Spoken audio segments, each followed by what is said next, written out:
क्या सच में आने वाला है महाप्रलय? समा जाएगी सारी धरती, सूरज उगलेगा आग, होगी बेमौसम बरसात। दोस्तों, भूकंप के झटकों से भरा हुआ था 2023 साल का आगाज।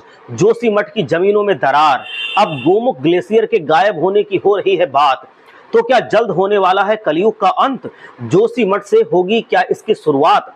दोस्तों, जोशीमठ में विराजित हैं लक्ष्मीपति, जो भगवान विष्णु के हैं चौथे अवतार। जोशीमठ में स्थापित भगवान नरसिंह की मूर्ति की कलाई से जोड़े जा रहे हैं महाप्रलय के संकेत। कोई कह रहा है इसकी भविष्यवाणी पहले से ही पुराणों में कर दी गई थी, तो कोई कह रहा है एक राजा की गलती से हुआ था ये सब कुछ। तो क्या है हकीकत? ये जानने के लिए वीडियो को बिना स्किप किए बने रहिए हमारे साथ। अगर आप चैनल पर नए हैं तो चैनल को सब्सक्राइब करना ना भूलें, ताकि धर्म और आपके जीवन से जुड़ी जानकारी आपको मिलती रहे। दोस्तों, प्रकृति में ऐसी घटनाएं हो रही हैं जिसे देखकर ऐसा लगता है मानो हम धीरे धीरे विनाश की तरफ बढ़ रहे हैं। जैसे कि हम जानते हैं, केदारनाथ यात्रा के दौरान लैंडस्लाइड की खबरें सुनने को मिली थी, तो कई गोमुख के सूखने की भविष्यवाणी कर रहे हैं। गोमुख के सूखने से हिंदुस्तान की नदियों का बड़ा हिस्सा सूख जाएगा। फिर मानव जाति कहां जाएगी, ये बड़ा प्रश्न है। ज्योतिष भविष्यवक्ता इसका संकेत जोशीमठ के नरसिंह मंदिर में छिपा मान रहे हैं। हालांकि कई विद्वान इसे मानवों द्वारा पाप के कारनामों का परिणाम मान रहे हैं। केदार खंड के सनत कुमार में साफ बताया गया है कि जिस दिन भगवान नरसिंह का ये हाथ टूटकर गिर जाएगा और जिस दिन ऐसा होगा, उस दिन नर और नारायण नाम के पहाड़ आपस में मिल जाएंगे और भगवान बद्रीनाथ के दर्शन नहीं हो पाएंगे। आपको बता दें कि सर्दियों के दौरान जोशीमठ में ही भगवान बद्रीनाथ विराजमान होते हैं और यही है भगवान नरसिंह अवतार। माना जाता है जिस दिन भगवान नरसिंह का हाथ पतला होकर टूट जाएगा, वैसे ही जोशीमठ से भगवान बद्रीनाथ पलायन कर जाएंगे और इस स्थान से 22 किलोमीटर दूर तपोवन क्षेत्र में भविष्य बद्री में दिखाई देंगे। मित्रों, आपको बता दें कि आदिगुरु शंकराचार्य द्वारा स्थापित भगवान नरसिंह की मूर्ति शालिग्राम पत्थर से हुई है, जिसे शालिग्राम रूपी माना जाता है।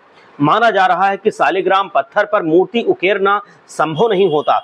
आपको याद दिला दे कि वही शालिग्राम पत्थर है जो अभी हाल ही में तब चर्चा का केंद्र बना था जब अयोध्या में भगवान राम की मूर्ति बनाने के लिए इसे नेपाल से जनकपुर की गंडक नदी से लाया गया था। मंदिर के पुजारी बार बार बता रहे हैं कि भगवान नरसिंह की बाईं कलाई लगातार पतली होती जा रही है और अब ये बाल के बराबर जितनी पतली हो चुकी है। कहा जा रहा है कि जिस दिन ये टूट गई, उस दिन देवभूमि उत्तराखंड का भविष्य संकट में आ जाएगा। मित्रों, आपको बता दें कि जोशीमठ के नाम से मशहूर भगवान नरसिंह के इस मंदिर में भगवान विष्णु अपने चारों अवतारों के साथ स्थापित हैं। भगवान नरसिंह की यहाँ शांत मुद्रा में एक मूर्ति है जो करीब 10 इंच लंबी है। मंदिर के पुजारी कहते हैं जो भी संकट होगा, कम से कम हम जीवन काल में आने वाले इस प्रलय को ना देख पाएंगे। कई भक्त मानते हैं कि कुछ सालों में ही हमारी आंखों के सामने ये दुनिया तबाह हो जाएगी। दोस्तों, हिंदुओं का ये प्रमुख धार्मिक स्थल बर्फ से ढका हुआ है और चारों ओर से हिमालय की पर्वतमालाओं से घिरा हुआ है। माना जाता है कि यह मंदिर करीब 1000 साल पुराना है। राजतरंगिनी ग्रंथ में बताया गया है कि इस मंदिर को 8वीं सदी में बनाया गया था। कहा जाता है कि कश्मीर के राजा ललितादित्य मुक्तापीठ द्वारा इस मंदिर का निर्माण किया गया था। वहीं कहते हैं कि पांडवों ने इस मंदिर की नींव रखी थी। यहाँ भगवान बद्रीनाथ का शीतकालीन गद्दी है, जिस वजह से इसे नरसिंह बद्री भी कहा जाता है। माना जाता है कि जोशीमठ के नरसिंह भगवान के दर्शन किए बिना भगवान बद्रीनाथ की यात्रा पूरी नहीं मानी जाती। इसीलिए अगर आप कभी इस मंदिर में दर्शन करने जा रहे हैं तो आपको यहाँ भगवान नरसिंह की मूर्ति एक कमल पर विराजमान मिलेगी। साथ ही बद्रीनाथ उद्भव की मूर्तियां भी हैं। भगवान नरसिंह के दाहिने तरफ राम, सीता, हनुमान जी और गरुड़ की मूर्तियां भी हैं और बाईं तरफ में कालिका माता की प्रतिमा है। यहाँ जोशीमठ में एक शिला पर आदिगुरु शंकराचार्य ने कुछ भविष्यवाणियां लिखी हैं, जिसे अब तक कोई नहीं पढ़ पाया। हालांकि इस भविष्यवाणियों का संबंध रामायण और महाभारत काल से जोड़ा जा रहा है। पुराणों के काल की अगर माने तो यही वो स्थान है जहां भगवान हनुमान जी संजीवनी बूटी की खोज में आए थे। तब उनका युद्ध काल नेमी असुर से हुआ था। कहते हैं जहां पर हनुमान जी ने असुर को मारा, वहां की जमीन में आज भी लाल कीचड़ दिखाई देता है। एक अन्य किंवदंती के अनुसार इस महाप्रलय के लिए एक राजा जिम्मेदार था, जिसकी गलती के कारण भगवान नरसिंह के हाथ पतले हो गए हैं। यहाँ कभी वासुदेव नाम के राजा का शासन था। एक दिन राजा शिकार खेलने के लिए वन में गया और तभी भगवान नरसिंह राजा के महल में पधारे, लेकिन राजा तो थे नहीं। सो महारानी ने भगवान नरसिंह को भोजन के लिए आग्रह किया।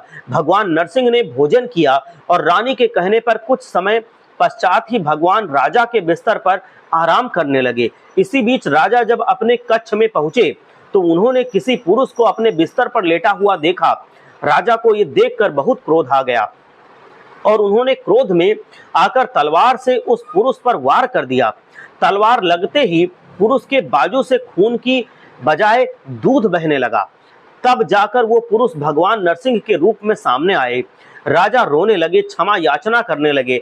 भगवान नरसिंह ने कहा कि तुमने जो अपराध किया है उसका दंड यही है कि तुम अपने परिवार के साथ जोशीमठ छोड़कर कुद्दूर में जाकर बस जाओ।